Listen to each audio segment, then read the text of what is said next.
जीवन कामना करी सारा देश में यहाँ गुरुत्वर सहित पालन कर समस्त मध्य गोटे सुंदर स्थिति अर्थात विश्वर जो देखा विश्वर 191टी देश ए अंशग्रहण कर देखुचु जो भली स्थिति वर्तमान योग दिवस को सारा विश्व नामकरण कर आमे सीधा सड़क आपण को देखू कलिंग स्टेडियम रु जोठी मुख्यमंत्री मोहन चरण माझी योग दिवस रे अर्थात अंशग्रहण कर आम सीधा सड़क आम आपण को विजुआल देखू जो सीधा प्रसारण करुचु आम आप देखुं जो बड़ी स्थिति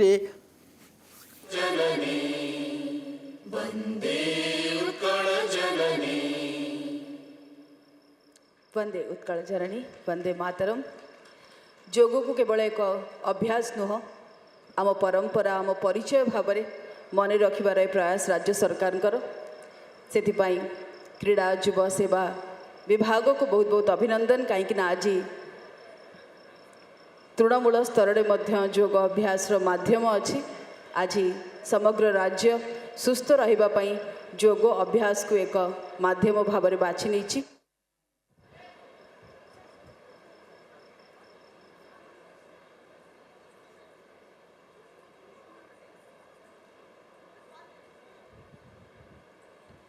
एवं राज्य में योगाभ्यास को एक आंदोलन भाव में सफल करिबारे जो अनुष्ठान गोटे बड़ भूमिका ता होची योग महोत्सव समिति।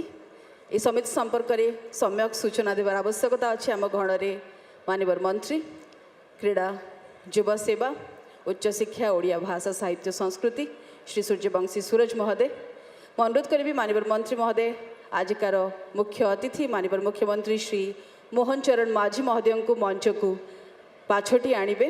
आजिकार ये अवसर योगाभ्यासर आम परंपरा आम परिचय आम रूट्स को पुणी थे फेरी जीवार एवं माननीय मुख्यमंत्री महोदय उपस्थिति निश्चित भाव में आम समस्त को प्रेरणा दौची कहीं केवल आजिकार विशेष अवसर रे नुहे प्रत्येक दिन नियमित भाव में योग अभ्यास करी ओडिशा सुस्थ हेबो ओडिशा विकसित ओडिशार बड़ स्वप्न निजर सहभागिता देवाई प्रस्तुत हेबो जहाँ माननीय मुख्यमंत्री महोदय स्वप्न एवं प्रतिबद्धता मुझे चाहिए राज्य सरकार गोटे हृदय भार करताली विभाग को अभिनंदन शुभेच्छा एवं माननीय मुख्यमंत्री महोदय को अजस्र भल पाइबा आज तांको अधिनायकत्व रे योग आम समस्त हृदय रे अभ्यास।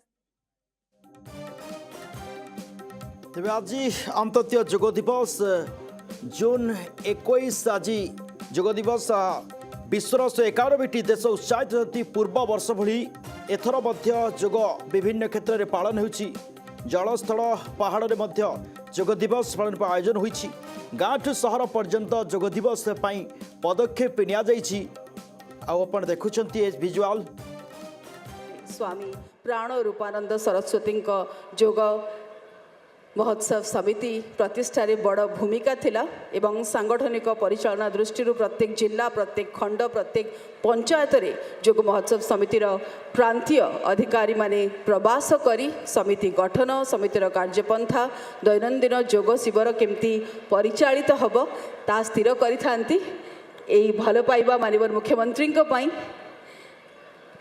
मु चाहिए तालीटा टिके शुभुनी आज्ञा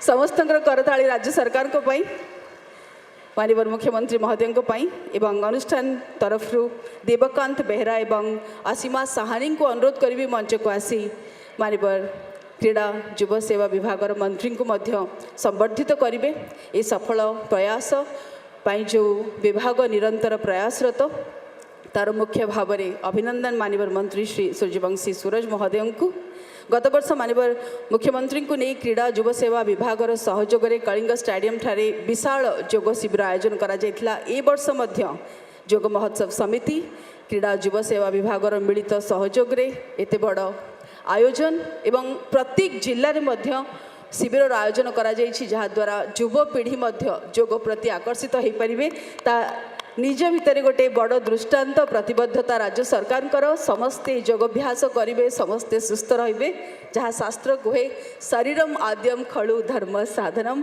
अभिनंदन योग महोत्सव समिति को एवं यही विशेष अवसर में माननीय मुख्यमंत्री महोदय को अनुरोध करी से सभा को संबोधित करेंगे माननीय श्री मोहन चरण माझी।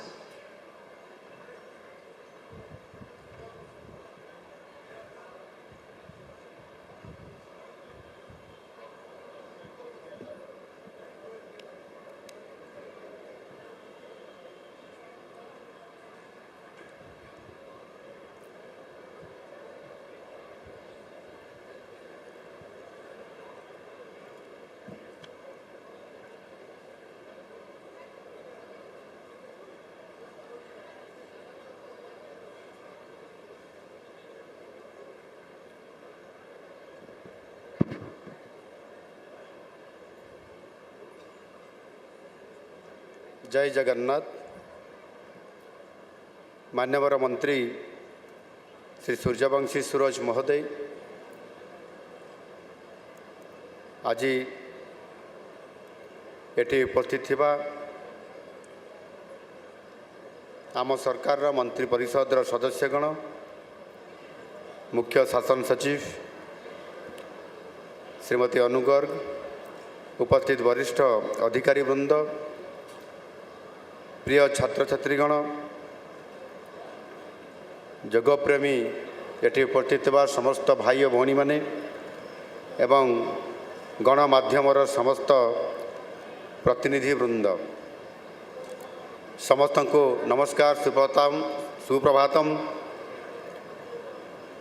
आज होउछि अंतर्जातीय योग दिवस। यही अवसर रे मु आपण समस्त को मोर हार्दिक शुभेच्छा और अभिनंदन जनाऊँच। आज पवित्र और गौरवमय अवसर रे एठारे उपस्थित समस्त योग साधक विशिष्ट अतिथि युवपीढ़ी क्रीड़ाविद मातृशक्ति छात्र छात्री एवं ओडिशावासी को पुणी आउ थे मु समस्त को हार्दिक अभिनंदन और शुभेच्छा जनाऊँ। अंतर्जातीय योग दिवस केवल एक स्वतंत्र ये दिवस नुहे बरं यह आमर स्वास्थ्य एवं आमर मानसिक संतुलन आध्यात्मिक चेतना और सामाजिक समन्वयर एक विश्वव्यापी महोत्सव। यही दिवस आमको साहित्य संस्कृति और जीवन दर्शनर गौरवमय परंपरा सहित आम समस्त को आग को अर्थात आम भविष्य को सुंदर रखापी आमको आग को ये प्रेरणा दे थाए। योग होउछि भारतर प्राचीन ज्ञान परंपरार एक अमूल्य उपहार। हजार हजार वर्ष पूर्वर आम मुनि ऋषि माने मानव जीवनर से सामग्रिक विकास पाई जो जीवन दर्शन और साधना पद्धति आम पाई पर पीढ़ी पाई विकसित करथिले योग ताहार एक उज्जवल उदाहरण। यह केवल शरीर को सुस्थ रखिबार केवल उपाय नुहे बा केवल शारीरिक केवल खाली व्यायाम नुहे बरं मन बुद्धि चेतना और आत्मार संतुलन बजाय रखी सुस्थ जीवन यापन करिवार एक संपूर्ण विज्ञान। योग केवल एक व्यायाम किंबा केतेक आसन मध्य यह केवल सीमित नुहे शारीरिक व्यायाम ठारू यार स्थान बहु उपरे। शारीरिक बौद्धिक मानसिक एवं आध्यात्मिकतार एक अपूर्व ये संगम हेउछि योग। भारतीय संस्कृति एवं योगी परंपरार सृष्टि होइतिले मध्य यह कौन से निर्दिष्ट धर्म सहित केवे भी जोड़ी ही नहीं। शरीर आत्मा एवं चिंतन ये शक्ति को उद्बोधन करुथुबा ये योग आज जाति धर्म वर्ण निर्विशेष समस्त द्वारा संपूर्ण भाव में यह आज विश्व दरबार में आदृत हो पारि। योग पूर्वर मुख्यतः आम देश भितर सीमित होगी रही କିନ୍ତୁ ଯଶସ୍ୱୀ ପ୍ରଧାନମନ୍ତ୍ରୀ ମାନନୀୟ ଶ୍ରୀ ନରେନ୍ଦ୍ର ମୋଦିଜୀ 2014 ମେ ମାସରେ ଦାୟିତ୍ୱ ଗ୍ରହଣ କରିବାର ମାତ୍ର 6 ମାସ ମଧ୍ୟରେ ଯୋଗକୁ ସାରା ବିଶ୍ୱରେ ପରିଚିତ କରାଇବା ପାଇଁ ସେ ସର୍ବପ୍ରଥମେ ମିଳିତ ଜାତିସଂଘରେ ପ୍ରସ୍ତାବ ରଖିଥିଲେ। ବିଶ୍ୱର 177ଟି ଦେଶର ସମର୍ଥନ ସହିତ ଏହି ପ୍ରସ୍ତାବ ଗୃହୀତ ହୋଇଥିଲା ଏବଂ 2014 ଡିସେମ୍ବର ମାସ 11 ତାରିଖରେ ଜାତିସଂଘ ପ୍ରତିବର୍ଷ ଜୁନ୍ ମାସ 21 ତାରିଖକୁ ଅନ୍ତର୍ଜାତୀୟ ଯୋଗ ଦିବସ ଭାବେ ପାଳନ କରିବା ପାଇଁ ଘୋଷଣା ମଧ୍ୟ କରିଥିଲା। ଏହା ଭାରତର ସାଂସ୍କୃତିକ ଐତିହ୍ୟର ବିଶ୍ୱସ୍ତରୀୟ ସ୍ୱୀକୃତିର ଏକ ଐତିହାସିକ ଉଦାହରଣ। ଆଜି ପୃଥିବୀର ପ୍ରାୟ ସବୁ ଦେଶରେ କୋଟି କୋଟି ଲୋକ ଆଗ୍ରହ ଏବଂ ଉତ୍ସାହ ସହିତ ଯୋଗକୁ ନିଜ ଜୀବନର ଅଂଶ ଭାବେ ଆଜି ସେମାନେ ଗ୍ରହଣ କରି ନେଇଛନ୍ତି। ଏହା ପ୍ରତ୍ୟେକ ଭାରତୀୟଙ୍କର ପାଇଁ ଅତ୍ୟନ୍ତ ଗର୍ବ ଏବଂ ଗୌରବର ବିଷୟ। ମାନ୍ୟବର ପ୍ରଧାନମନ୍ତ୍ରୀ ସର୍ବଦା କହିଛନ୍ତି ଯେ ଯୋଗ କେବଳ ବ୍ୟାୟାମ ନୁହେଁ, ଏହା ଜୀବନର ଏକ ପୂର୍ଣ୍ଣ ଦର୍ଶନ ଯାହା ମଣିଷକୁ ନିଜ ସହ, ସମାଜ ସହ ଏବଂ ପ୍ରକୃତି ସହ ଯୋଡ଼ିଥାଏ। ମୁଁ ଅତ୍ୟନ୍ତ ଆନନ୍ଦିତ ଯେ ଆଜି ଓଡ଼ିଶାର ସମସ୍ତ ଜିଲ୍ଲାରେ ଲକ୍ଷ ଲକ୍ଷ ଲୋକ ଏହି ଯୋଗ ଦିବସ ପାଳନରେ ସାମିଲ ହୋଇଛନ୍ତି ଏବଂ ଆଜି ମଧ୍ୟ ଆମେ ଏହି କଳିଙ୍ଗ ଷ୍ଟାଡ଼ିୟମରେ ଏ ପବିତ୍ର ଅବସରରେ ପ୍ରାୟ 15,000ରୁ ଅଧିକ ଆମେ ସମସ୍ତେ ଯୋଗପ୍ରେମୀ ଏବଂ ଏଠି ପ୍ରାୟ ଭୁବନେଶ୍ୱରର ସମସ୍ତ ପ୍ରଶାସନିକ ଅଧିକାରୀ, ଆମ ମନ୍ତ୍ରୀ ପରିଷଦର ସଦସ୍ୟ, ମାନ୍ୟବର ସାଂସଦ ବିଧାୟକଗଣ, ପୂର୍ବତନ ସାଂସଦ ବିଧାୟକଗଣ ଏବଂ ଏଠି ଉପସ୍ଥିତ ଥିବା ବିଭିନ୍ନ NGO ସହିତ ଯୋଡ଼ି ହୋଇଥିବା ଏବଂ ବିଶେଷ କରିକି ଭୁବନେଶ୍ୱରବାସୀ ହିସାବରେ ଯେଉଁମାନେ ନିୟମିତ ଭାବରେ ବିଭିନ୍ନ ସ୍ଥାନରେ, ପାର୍କରେ, ବିଭିନ୍ନ ଜାଗାରେ ଯେଉଁମାନେ ଯୋଗ କରୁଛନ୍ତି, ଆଜି ସମସ୍ତେ ଆଜି ଆମ ଆଗ୍ରହ ଏବଂ ଉତ୍ସାହ ଦେଖିବା ପାଇଁ ମିଳୁଛି ଏବଂ ଧୀରେ ଧୀରେ ଯୋଗ ପ୍ରତି ଲୋକଙ୍କର ଭାବନା ଏବଂ ଏହାକୁ ନିଜ ଜୀବନର ଅଂଶ ଭାବେ ଗ୍ରହଣ କରିବା ପାଇଁ ସମସ୍ତେ ପ୍ରସ୍ତୁତ ହେଉଛନ୍ତି। ଏବଂ ଆଜିର ଯେଉଁ ସମସ୍ୟା ବହୁଳ ତଥା ଆମେ ଯେଭଳି ଭାବରେ ଏକ ବ୍ୟସ୍ତମୟ ଜୀବନଯାପନ ଭିତରେ ନିଜ ଶରୀରକୁ ଉପେକ୍ଷା କରିବା, ଅବହେଳା କରିବା ଏବଂ ଆମେ ରୋଗକୁ ନିମନ୍ତ୍ରଣ କରିବା ଭଳି ଅନେକ ଯେଉଁ ଗୋଟାଏ ସିଷ୍ଟମ୍ ଦେଇକି ଯାଉଛନ୍ତି ତାହା ଆମକୁ ଅତିଷ୍ଠ କରିଦେଉଛି ବା ରୋଗ ଭିତରକୁ ଆମକୁ ଟାଣି ନେଇ ଯାଉଛି। ଏଭଳି ଅବସରରେ ଆମେ ସମସ୍ତେ ଅପୂର୍ବ ଆଗ୍ରହ ଏବଂ ଉତ୍ସାହ ସହିତ ଆପଣମାନେ ଆଜି ଏ ଯୋଗରେ ଯୋଗ ଦେବା ଏବଂ ଏ କାର୍ଯ୍ୟକ୍ରମରେ ସାମିଲ ହେବା ସହିତ ତାକୁ ନିୟମିତତା ଭାବରେ ବଜାୟ ରଖିବା, ଏ କାମକୁ ଆମେ ସମସ୍ତେ କରିବା ଉଚିତ। ଏ ଗଣ ଅଂଶଗ୍ରହଣ ଆମ ସମାଜରେ ସ୍ୱାସ୍ଥ୍ୟ ଚେତନାର ବୃଦ୍ଧି, ସକାରାତ୍ମକ ଜୀବନଶୈଳୀ ପ୍ରତି ବଢ଼ୁଥିବା ଆକର୍ଷଣ ଏବଂ ସୁସ୍ଥ ଜୀବନଯାପନ ପ୍ରତି ଆମ ସରକାରଙ୍କର ଆଗ୍ରହକୁ ଇଏ ପ୍ରମାଣିତ କରୁଛି। ଚଳିତ ବର୍ଷର ଅନ୍ତର୍ଜାତୀୟ ଯୋଗ ଦିବସର ଥିମ୍ ହେଉଛି ଯୋଗ ଫର୍ ହେଲ୍ଦି ଏଜିଂ ବା ନିରୋଗ ଓ ସୁସ୍ଥ ଜୀବନ ପାଇଁ ଯୋଗ। ଆମର ପବିତ୍ର ଗ୍ରନ୍ଥ ଭାଗବତରେ ଲେଖା ଅଛି, ମର୍ତ୍ତ୍ୟ ମଣ୍ଡଳୀ ଦେହ ବହି ଦେବତା ହେଲେ ବି ମରଇ। ତେଣୁ ଯେକୌଣସି ପ୍ରାଣୀ ଜନ୍ମ ହେଲେ ତା'ର ମୃତ୍ୟୁ ତ ସୁନିଶ୍ଚିତ ଅଛି, କିନ୍ତୁ ଜନ୍ମ ଓ ମୃତ୍ୟୁର ସନ୍ଧିକ୍ଷଣ ହେଉଛି ଯେଉଁ ସମୟ ଆମ ପାଖରେ ଅଛି ତାହା ହେଉଛି ଆମର ଜୀବନ।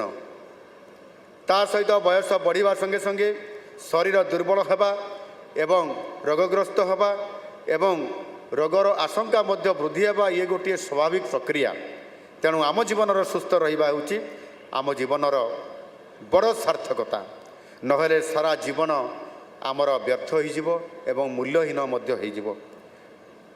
ସେଥିପାଇଁ ଆମ ସମସ୍ତଙ୍କୁ ନିଜ ସ୍ୱାସ୍ଥ୍ୟ ବିଷୟରେ ସଚେତନ ହେବାକୁ ପଡ଼ିବ ଏବଂ ସୁସ୍ଥ ରହିବାକୁ ନିୟମିତ ଭାବରେ ଆମେ ଉଦ୍ୟମ କରିବା ପାଇଁ ପଡ଼ିବ। ରୋଗ ହେଲେ ଚିକିତ୍ସା ପାଇଁ ଅନେକ ପଦ୍ଧତି ରହିଛି, କିନ୍ତୁ ନିରୋଗ ଜୀବନଯାପନ ପାଇଁ ଆମର ପ୍ରଚେଷ୍ଟା ଇଏ ସବୁବେଳେ ଜାରି ରହିବା ଉଚିତ। ମେଡ଼ିସିନ ଅଛି, ଡାକ୍ତର ଅଛନ୍ତି, ବୈଦ୍ୟ ବି ଅଛନ୍ତି ଏବଂ ସେମାନେ ଅଛନ୍ତି ବୋଲି ରୋଗକୁ ନିୟନ୍ତ୍ରଣ କରିବାର ସବୁଠାରୁ ବଡ଼ ବୁଦ୍ଧିମାନର କାମ ହେଉଛି ଯୋଗ। ଏଣୁ ସୁସ୍ଥ ଜୀବନଯାପନ ପାଇଁ ଆମେ ପ୍ରତିଦିନ କିଛି ନା କିଛି ଉଦ୍ୟମ କରିବା ଆବଶ୍ୟକ। ଏଥିପାଇଁ ଯୋଗ, ଧ୍ୟାନ, ପ୍ରାଣାୟାମ, ଆୟୁର୍ବେଦର ମହତ୍ତ୍ୱପୂର୍ଣ୍ଣ ଭୂମିକା ରହିଛି। ଆମେ ଯଦି ନିୟମିତ ଭାବେ ଏଗୁଡ଼ିକ ପାଳନ କରିବା ପାଇଁ ପ୍ରତିଦିନ आमे किछि समय देई परिबा गोटे घंटा हो पारे अध घंटा हो पारे 20 मिनिट भी हो पारे आमे निश्चय सुस्थ जीवन यापन करिबा पई आगकू आगकू बढ़िबा एवं आम जीवन को सरस सुंदर करी गढ़ी तोड़ी पारिबा। आज यही विषय वस्तु आम समस्तंकर पई अत्यंत प्रासंगिक कारण जग समस्तंक पई यार कौन सी बयस सीमा नहीं कौन सी धर्म किंवा जातिर सीमा नहीं शिशु युवक महिला वयोज्येष्ठ समस्ते अर्थात सबु बयसर व्यक्ति जगर लाभ नहीं पारिबे नियमित भाव में जोग करि पारिबे।